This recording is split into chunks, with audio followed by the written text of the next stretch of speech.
반갑습니다. 둘머리 천영록 대표입니다. 오늘은 가무라는 투자, 데이터로 하는 투자라는 책을 저랑 이현열 박사가 함께 썼는데요. 이 책을 읽어드리는 시간을 좀 가질까 합니다. 이 책은 평소에 여러분께 많이 말씀드리던 투자에 대한 심리, 그 심리를 어떻게 극복할 것인지, 심리적으로, 감정적으로 접근하는 면모가 있는 게 사람인데, 그렇지 않고 이제 머리로 접근해서 수많은 군중들의 심리적인 실수들을 뛰어넘을 수 있는 그런 잡음들을 좀 필터링 해낼 수 있는 데이터로 접근하는 방법에 관한 책을 썼어요. 그래서 재밌게 읽어주셨으면 좋겠는데, 혹시 읽기 귀찮으실까봐 한 챕터 한 챕터 읽어드리면 어떨까 싶습니다. 네, 서문.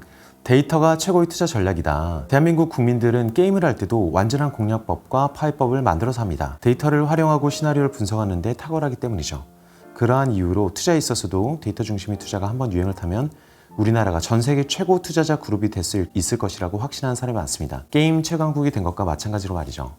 필자는 그러한 믿음으로 척박한 국내 투자 환경에서 데이터를 통한 첨단 투자 룰을 제공하고 전파하기 위해 팀을 꾸리고 사업을 일궈나가고 있습니다. 비록 지금은 쉽지 않지만 미래를 생각하면 가슴이 두근거립니다. 데이터를 많이 활용하는 세상은 너무나 쉽게 상상할 수 있는데, 데이터를 덜 사용하고 지금까지처럼 감각에만 의존하는 세상은, 그런 미래는 제 머리로는 상상이 불가능하기 때문이죠. 데이터는 경험을 축적하는 일을 매우 빠르게 대체해 줍니다. 데이터를 분석한다는 건 오류나 착시를 피해 과학적으로 경험을 쌓고 결과를 도출하는 과정이라 할 수 있습니다.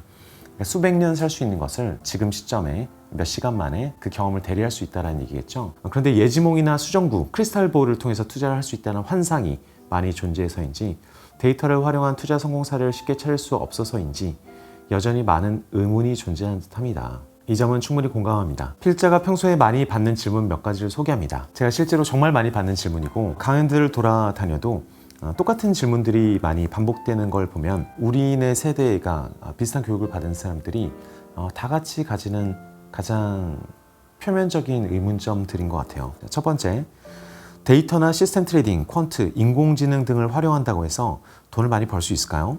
좋은 데이터를 바탕으로 한 투자 전략은 이미 너무나 많은 사람이 써보지 않았을까요? 맞아요. 모두가 돈을 벌지 못할 것입니다. 이 질문의 전제 자체는 100만 명이 사용하면 100만 명이 다 돈을 벌지 않겠느냐. 고로 지구 모든 사람들이 다 사용해서 모든 사람들이 다 돈을 벌 수는 없으니까 결국 없어지지 않겠는가, 혹은 인공지능이 천하통일 될 것을 예상하느냐, 이런 질문인 것 같아요. 그런데 좀 냉정하게 생각해보면 모두가 돈을 벌지는 못합니다. 각자의 실력에 따라 다르겠죠. 그러니까 시스템 트레이딩 하든 퀀트라든 인공지능을 하든 각자의 사정이 다 다르고, 근데 그보다 중요한 것은 대부분의 사람은 데이터를 계속 활용하지 않을 것이라는 점이죠. 그 이유는 우리 본능과 조급함 때문입니다. 많은 사람이 정답이 놓인 길을 두고도 합리적으로 행동하지 않죠. 예를 들어서 운동을 하는 것이 몸에 이롭다는 사실을 모두가 알고 있어요. 이거에 대해서는 아마 반박의 여지가 없을 것 같아요.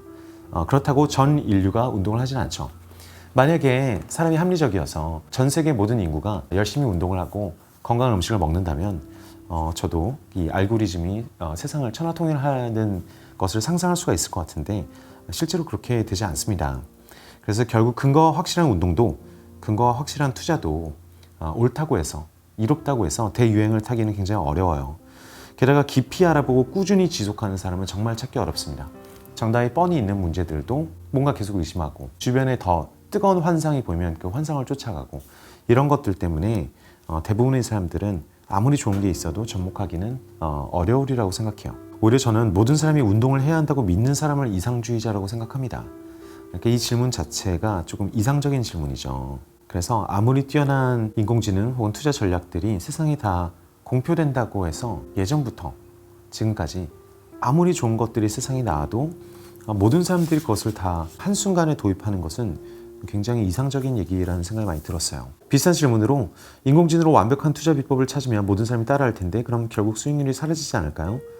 이렇게도 질문을 바꿔볼 수 있는데, 좀 전에 답변드린 것과 마찬가지로 세상에 어떠한 진리가 나타난다 해도 모든 사람이 따라지는 않습니다. 사람들의 생각과 욕망이 모두 다르기 때문이죠.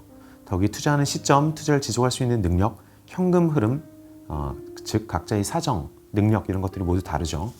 그래서 같은 인공지능을 설령 사용하게 되더라도 모두 사실상 포지션이 다를 수밖에 없습니다. 시스템 트레이딩 운용할 수 있는 한계 역시 존재해요.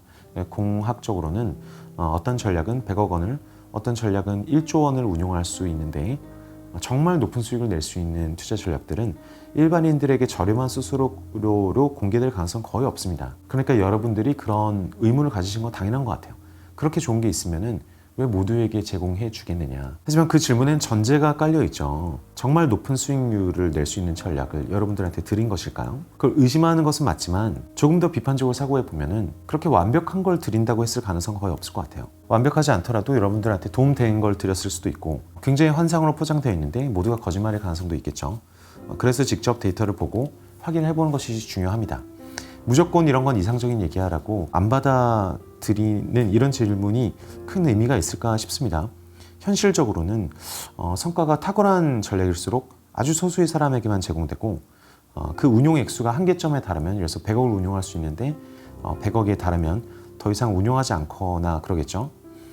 그 이상을 운용하게 되면 그 전략을 잡아먹는 일종의 전략에 의해서 공격을 당해서 수익률이 떨어질 수도 있습니다.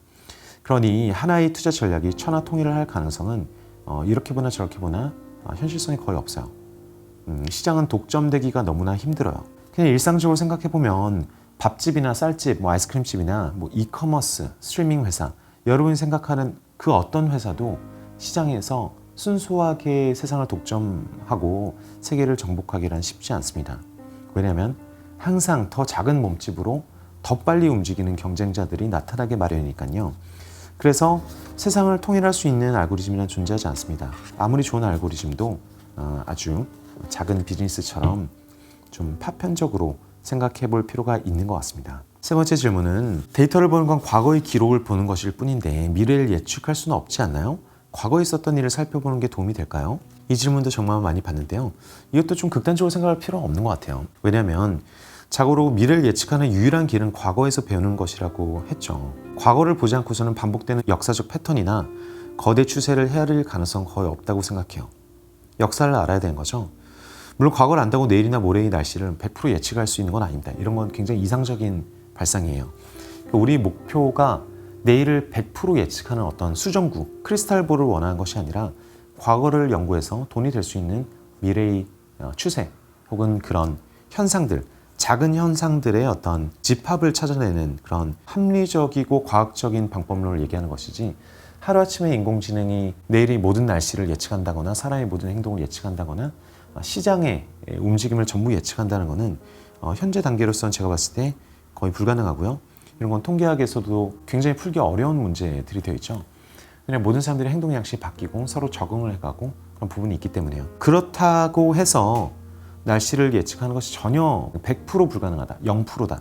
혹은 투자에서 어떤 모델을 만들거나 투자 원리를 만드는 것이 전혀 불가능하다고 극단적으로 생각할 필요는 없습니다. 반문을 하자면 이런 거죠. 앞으로 1년간의 날씨를 예측하지 못한다고 해서 과연 1년간의 날씨를 완전하게 예측해야만 하느냐고 반문해볼 수 있는 거죠. 제가 예측과 관련해 가장 좋아하는 표현이 하나 있는데 바로 투자란 내일 비가 올 것을 예측하는 일이 아니라 지금 바로 먹구름이 끼고 있는지를 관찰하는 일이다. 즉 과거의 경험들을 통해서 현재를 면밀하게 관찰하다 보면은 활용할 수 있는 데이터가 보인다는 것이죠. 이러지 않고 과거도 모르고 오늘도 모르는데 단순히 점을 본다거나 해서 미래를 예측하려고 하는 사람, 자기 상상으로 예측하려고 하는 사람이 더 맞다고 얘기하기는 힘들겠죠. 네 번째 질문은 지난 40년간 전 세계 기업들의 주가와 500만 개 이상의 재무제표를 저희가 가지고 있는데 꼭 이 정도의 빅데이터가 필요할까요? 꼭 이런 걸 다 분석해야 할까요? 그런 복잡한 방법을 선택하기보다는 현재의 뉴스와 우리가 그에 대해서 느끼는 감각을 바탕으로 투자하는 게 낫지 않을까요? 이건 조금 게으른 질문인 것 같아요. 우리는 1000개의 재무제표를 분석해서 그런 미세한 특성이나 패턴을 이해하고 설명할 수 있는 사람들을 고수라고 부르고 그런 회계 고수들을 보면 놀라움을 금치 못하죠. 1만 개의 재무제표를 만약 분석한 사람이 있다면 그래서 더 많은 패턴을 찾아내는 사람이 있다면 그보다 훨씬 더 멋있어 보이겠죠. 훨씬 신뢰가 되겠죠. 많이 보면 많이 볼수록 많은 패턴을 정교하게 찾아냈을수록 우리는 그 사람이 고수라는 확신을 갖게 되는데 만약 기업들의 데이터를 전수조사해서 분석한다면 전수조사라는 건 지난 40년간의 그 400만 개의 데이터를 전부 다 비교 분석했다는 거죠. 그 안에는 오류도 많을 것이고 최적화도 많을 것이고 잘못된 것들도 많겠지만 어쨌든 분석해서 패턴을 찾아낼 수 있다면은 1000개 혹은 10,000개만 보는 것보다 무조건 더 유리하다고 할 수 있지 않을까요? 그래서 데이터가 부족해서 이로운 경우는 거의 존재하지 않아요. 물론 너무 많은 데이터 속에 빠져 있을 필요는 없지만 필요한 데이터만큼을 취해가지고 빠른 결론을 낼 수 있고 간단한 모델을 만드는 것도 굉장히 중요한 영역이에요. 오류가 더 많더라도 빠른 판단이 더 중요할 때가 있겠죠. 그래서 이런 질문도 따라온 것 같아요. 데이터를 보지 않는 투자 고수도 많지 않나요? 데이터보다는 사람의 감이 더 정확하지 않을까요? 그런데 제가 알기로는 데이터나 과거의 경험을 모형화하지 않는 혹은 모델화하지 않는 머릿속에 어떤 원칙을 정해서 그 안에서 프로세스하지 않는 투자 고수는 없어요. 마치 그 데이터들을 보다가 어떤 재무제표를 보다가 뉴스를 보다가 갑자기 영감이 딱 떠올라서 하는 경우는 저는 본 적이 없습니다. 어떤 경험에 의해서 만들어진 일관적인 원칙들 안에서 의사결정을 하겠죠. 물론 운만으로 아무 얘기나 했다가 10번 정도 연속으로 맞추는 사람들은 많이 봤어요. 근데 이거는 통계적으로 굉장히 가능한 얘기입니다. 여러분이 동전 던지기를 800번 정도 반복한다면 800번 중에 한 번쯤은 연속해서 10번 정도 앞면이나 뒷면이 나올 가능성이 있어요. 800차례 투자를 하는 사람 중 누군가 한 명은 10번 연속 수익을 내는 경험을 합니다. 이럴 때 본인이 굉장히 신이 된 기분이 들지 않을까요? 그런데 투자 고수는 반복할수록 이길 수밖에 없는 필승 전략을 만들어냅니다.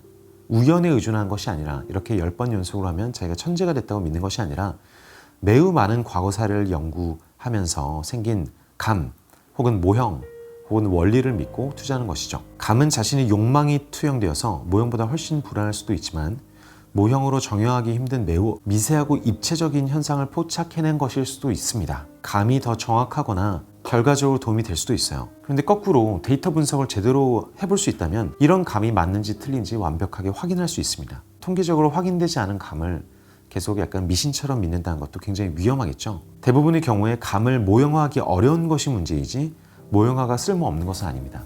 즉 만들어내는 비용이 문제에 가까운 거죠. 그 비용이 낮아진다면 무조건 모형화를 해봐야겠죠. 감으로는 처음 두는 바둑에서 고수를 이길 수 없어요. 처음 잡은 악기를 연주할 수도 없고 프로그램을 할 수도 없고 농사를 지을 수도 없고 로켓을 만들 수도 없습니다.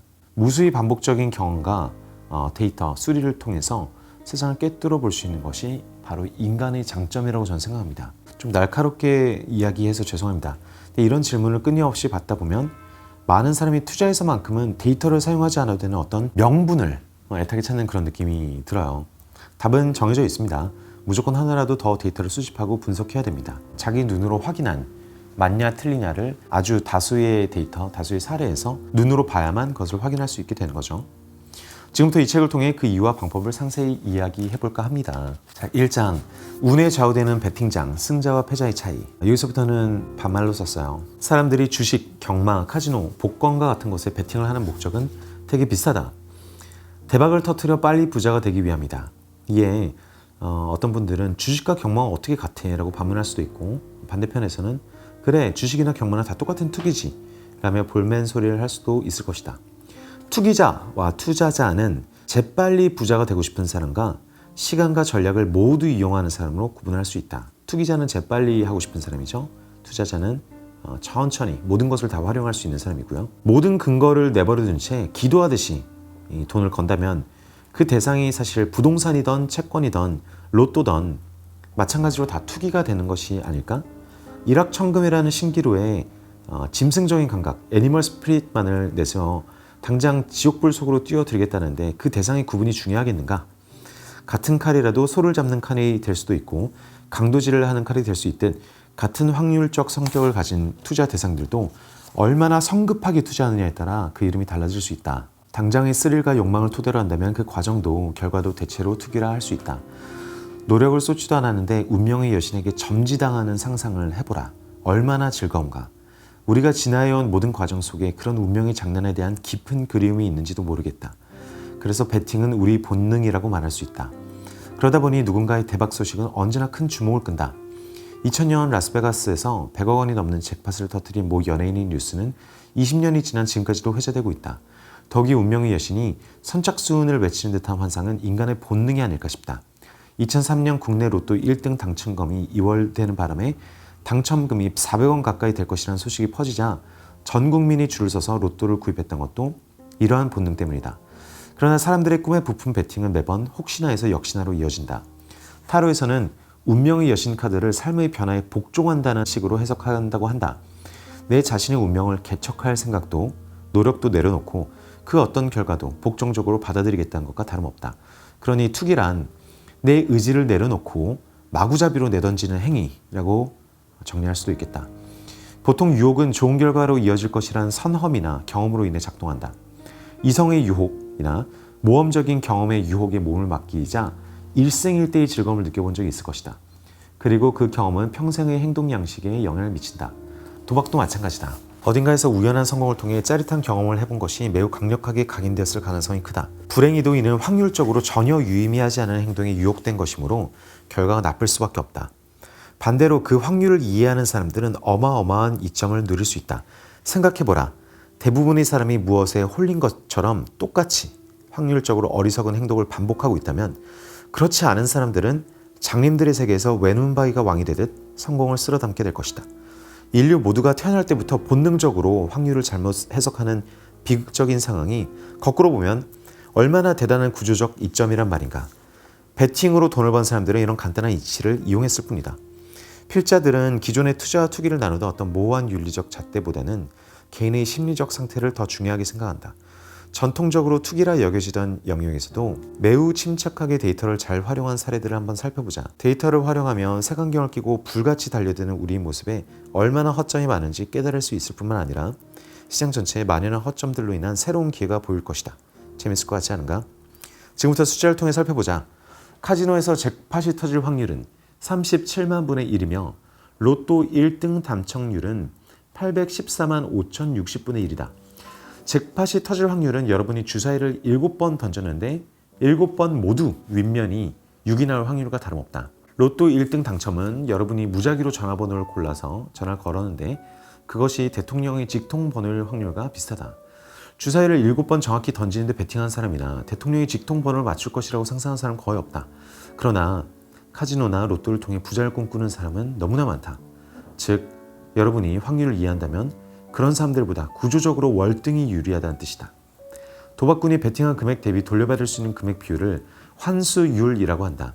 1만 원씩 100번을 베팅해 결과적으로 150만 원을 번다면 환수율은 150%다.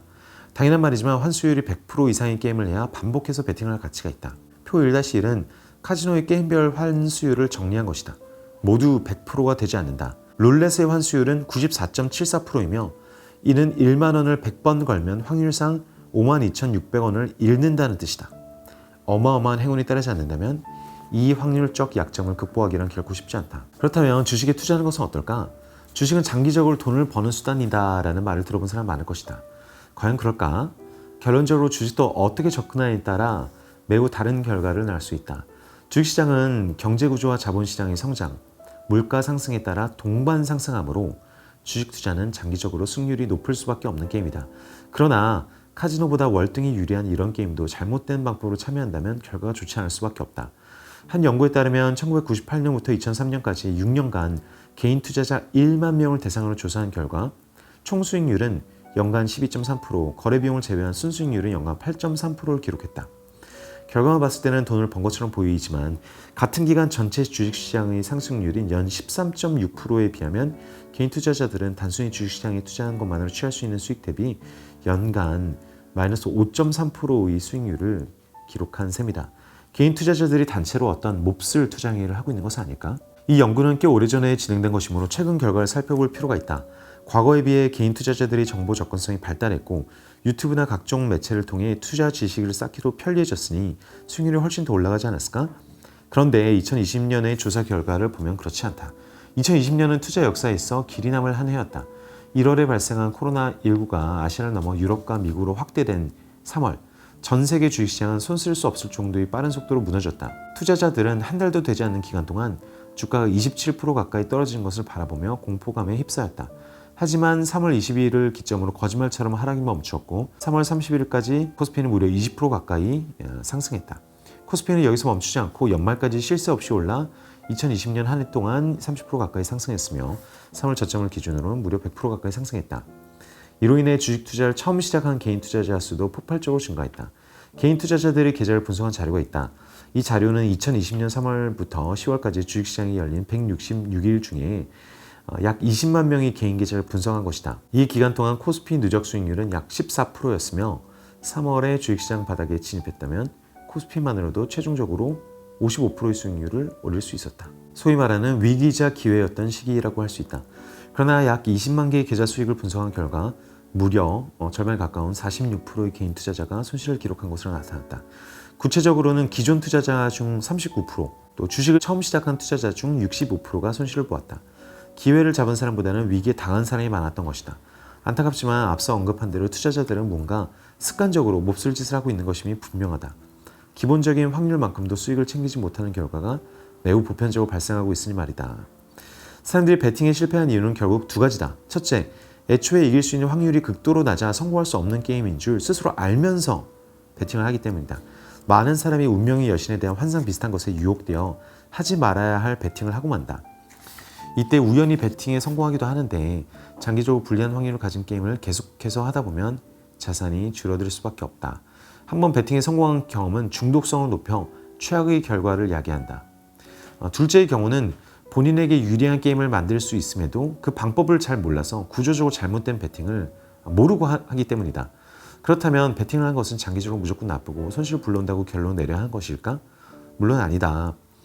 확률을 내 편으로 만들기 위한 상식적인 노력만으로도 좋은 결과를 이끌어낸 사례를 쉽게 찾아볼 수 있다. 먼저 주식 투자를 살펴보자.